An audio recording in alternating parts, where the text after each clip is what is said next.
Progress Singapore Party non-constituency member of Parliament Leong Mun Y raised a parliamentary question regarding the renewed tenancies for 26 and 31 Ridout Road, two colonial-era bungalows currently leased by Home Affairs and Law Minister K. Shanmugam and Foreign Affairs Minister Vivian Balakrishnan, respectively. Leong asked whether the Singapore Land Authority had renewed the leases in 2024 and how the updated rental terms compared with other black and white bungalow transactions in the Ridout Road estate.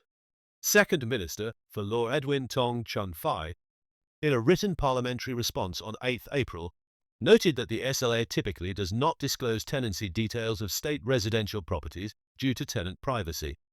However, given the public interest and the involvement of political officeholders, relevant information was provided in this case. Tong confirmed that the tenancy for 26 Ridout Road, occupied by Shanmugam, had been renewed for a third and final 3-year term beginning in June 2024. The lease falls under a 3+3+3-year agreement that commenced in June 2018. While the rental amount for the renewed term was not disclosed, Tong stated that the rate had increased and was assessed based on prevailing market conditions. The valuation, on a per-unit floor area basis, was said to be within the range of other heritage bungalow renewals in the estate between the third quarter of 2023 and the second quarter of 2024. According to details previously released during the Corrupt Practices Investigation Bureau investigation in 2023, the monthly rent for the second term of 26 Ridout Road was 26,500 Singapore dollars. The property has a floor area of 856.5 square meters and sits on a 23,164 square meter plot. Regarding 31 Ridout Road, Tong stated that no renewal had taken place, as the property is still within its second lease term under a 3+3+2-year agreement that began in October 2019. This term commenced in October 2022 and will continue until 2025. As disclosed by CPIB, the monthly rent for the second term of 31 Ridout Road is 20,000 Singapore dollars. The property has a floor area of 824.3 square meters and occupies a land area of 9,157.36 square meters.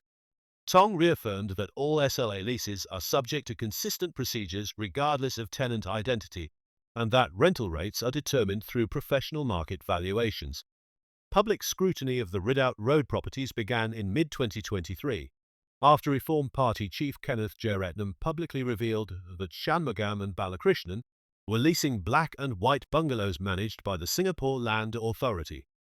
This revelation sparked concerns, as the SLA falls under the Ministry of Law, which is helmed by Shanmugam. Questions arose about potential conflicts of interest and whether the ministers had received preferential treatment in the leasing process. In July 2023, CPIB completed its investigation and found no evidence of corruption or wrongdoing. The separate review by Senior Minister Teo Chee Hean concluded that both leases had been managed appropriately under existing SLA processes, with valuations independently assessed. Despite these findings, the issue remained the subject of public discussion and commentary. Correction directions under the Protection from Online Falsehoods and Manipulation Act have been issued in response to specific online statements relating to the Ridout Road leases. Shanmugam and Balakrishnan also took legal action to address certain public claims, including a defamation suit filed against Mr. Lee Shenei Yang over a Facebook post concerning the matter. The court later ordered Lee to pay 619,335 Singapore dollars in damages and legal costs.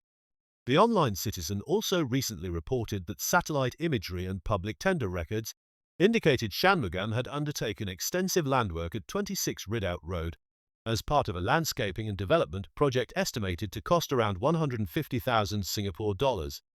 TOC questioned the scale of the modifications, particularly as the lease was originally due to expire in 2027, and asked why such works would be undertaken before a renewal was confirmed. At the time of writing, TOC had not received any substantive response from the authorities addressing the specific issues raised. The concerns were centered on transparency and accountability in the management of state-leased properties, particularly when the tenant is a sitting cabinet minister overseeing the very agency responsible for the lease. A POFMA correction direction was issued in response to TOC's article, with the government stating that the report contained falsehoods.